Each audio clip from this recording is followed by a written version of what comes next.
Oh God. I don't even know if I should make this video because it's not a sensitive topic, but it's a sensitive topic. It's not something I want to be speaking on, but it's something I should speak on. Violence against women and, rape culture and bro culture and sexual harassment is not something I want my daughter to go through. It's not something I want a woman I love to go through. And it's something I definitely am not going to ever tolerate from anyone. So this movie is such an eye-opener. This whole series of movies was such an eye-opener for me as a person, as a male, as a bisexual person, to just really get into the violence against women. And it is a lot. It is a lot. And shout out to the actress who plays Jennifer Hale. Jennifer Hale, the iconic character who delivers such brilliant performances. And yeah, now welcome, ladies and gentlemen. A Speed on Your Grave is a cult classic in the sense that it talks about.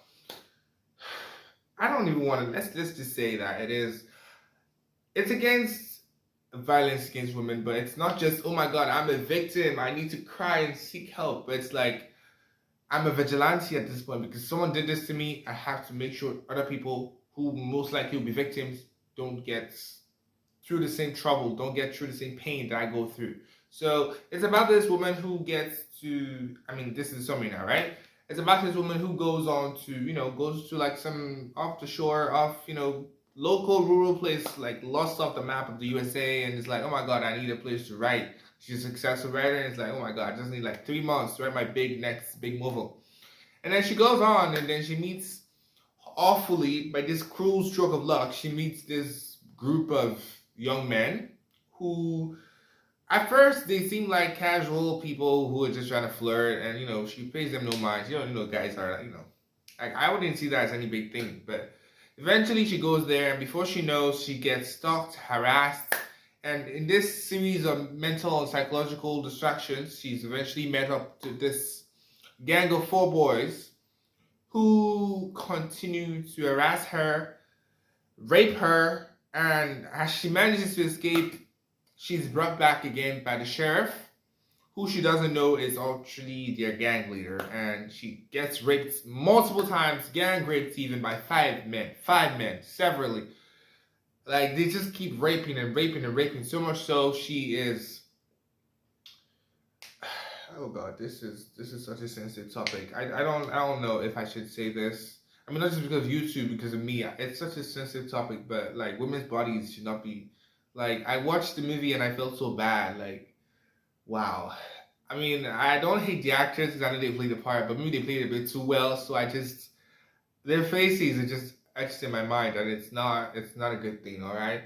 But she gets raped to the point that she eventually decides she wants to give up and die. She jumps down the river. And it's like, oh God.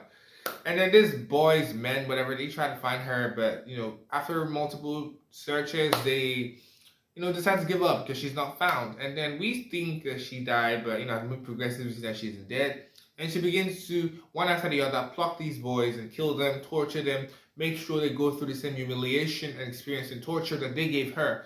And it is, I don't want to be like much of a masochist, but I think this is one of the cases where I support masochism, where I support, retribution. Because if you watch the things that she had to endure from these people who she never wronged, who she didn't do anything against, she was raped, assaulted.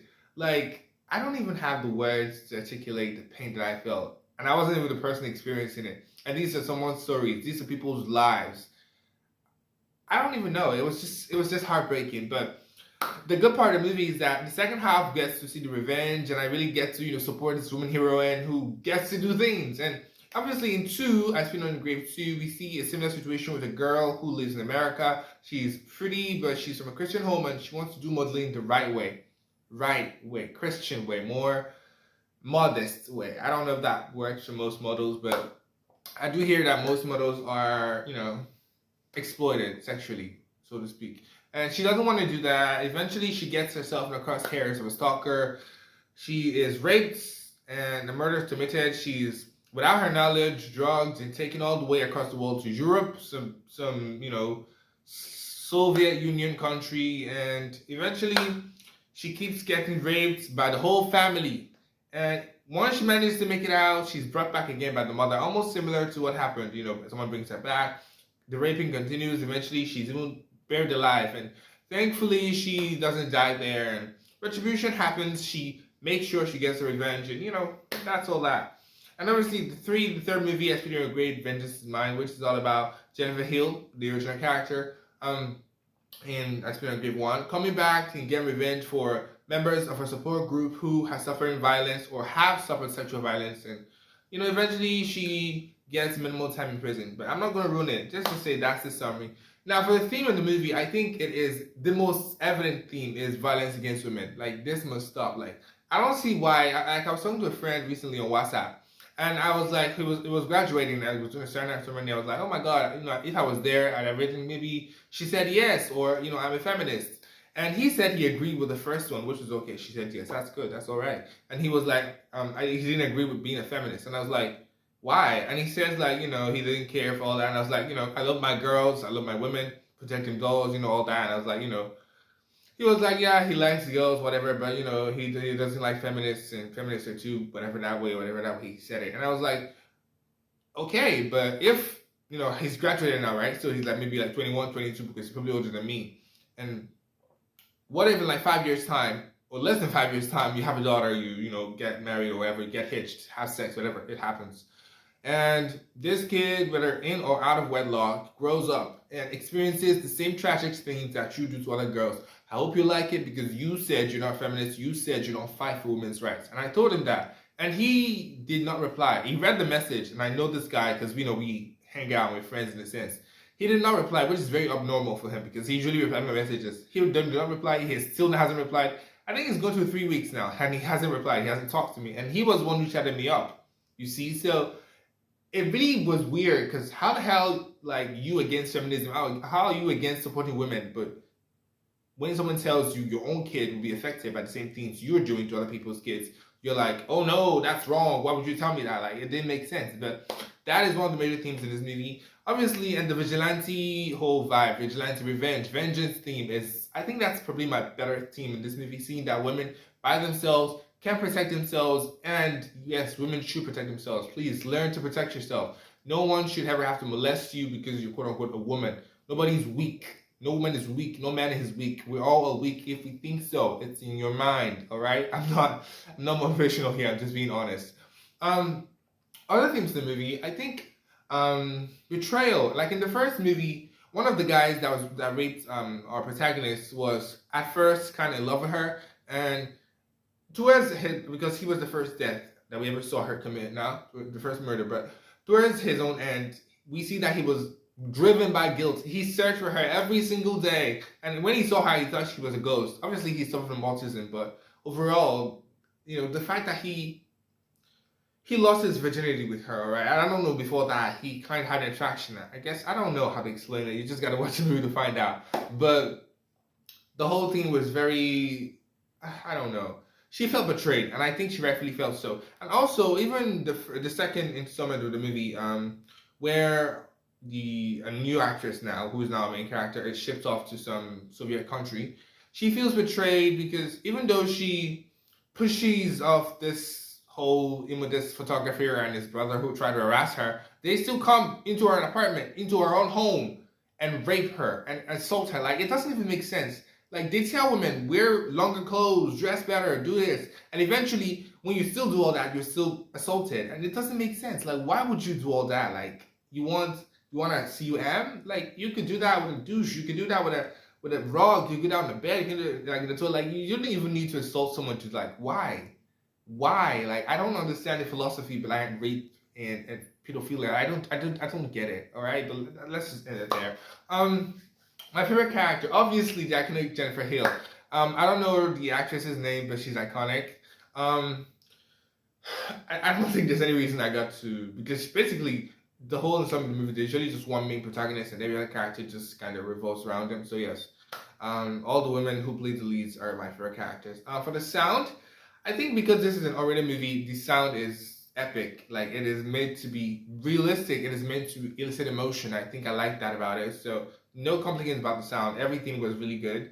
For my outro, I think there needs to be more movies like this to educate the general public, to educate us as men, as people, that, you know, sexual violence against women is bad. Sexual violence at all is bad.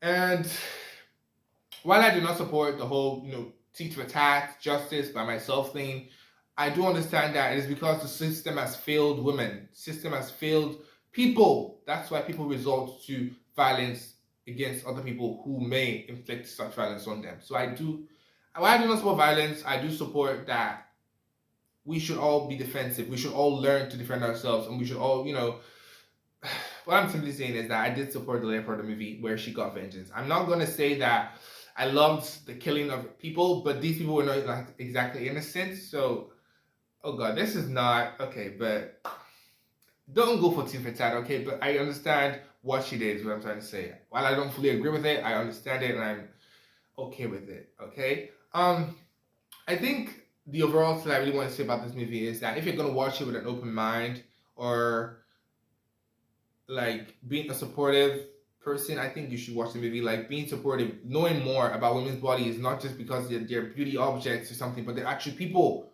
Respect people generally. And if you're going to watching the movie and you're thinking the mindset, oh my god, I'm an alpha male, please don't bother, because you're a type of the stereotype type of people here that we're talking about. Like, you should learn better. Like, why would you think you're better than somebody else just because you think, oh, what do you really have? Like, is it a DICK? Because everybody has that. Are you like, maybe your DICK is like as long as, you know, Mungo Park or whatever, or the what's the Dubai Emirates Tower, whatever it's called, I don't know. But who gives, like, care? Who gives an FUCK? Because one day you're gonna die. Someone had that before you and they died. Like, we're all gonna die. Like, I don't get the point of some people's reasoning. But overall, the movie was 10 for me. I loved the first movie, the second movie. The third movie, on the other hand, because of the ending, there's an ending scene. I wouldn't add that here, but I would love to. But there's an ending scene where she had an imagination that she killed a therapist. And I didn't like the enactment of it because, you know, I just didn't like the enactment of it. And the way there were like some transitions from when she was arrested, we just skipped the whole court proceedings, and then we see her, she's in like in an inmate uniform. I didn't like that, but it felt like they jumped some parts of the story that they wanted to tell. But overall, it was definitely a 10 still. I loved the oratedness, I loved the realness, but I also didn't like that women's bodies were shown explicitly, but male bodies were hidden. I didn't like that, because in some of the in the first movie, we see her, she's stripped of her dignity, like she's naked all through butt, front, everywhere. But the males, the rapists, the people who should be naked as they're being, whatever, you know, quote unquote, judged by her, they like, their nakedness is protected, like the male is some special thing. Like, come on, please. If you can disagree a woman and you know, disrespect her body, there's no reason why the rapist should be protected, okay? So I didn't come in here to be like super activational or motivational activists and whatever, but I just really feel like some things have to be said, and I really enjoyed the movie. So yeah, toodles.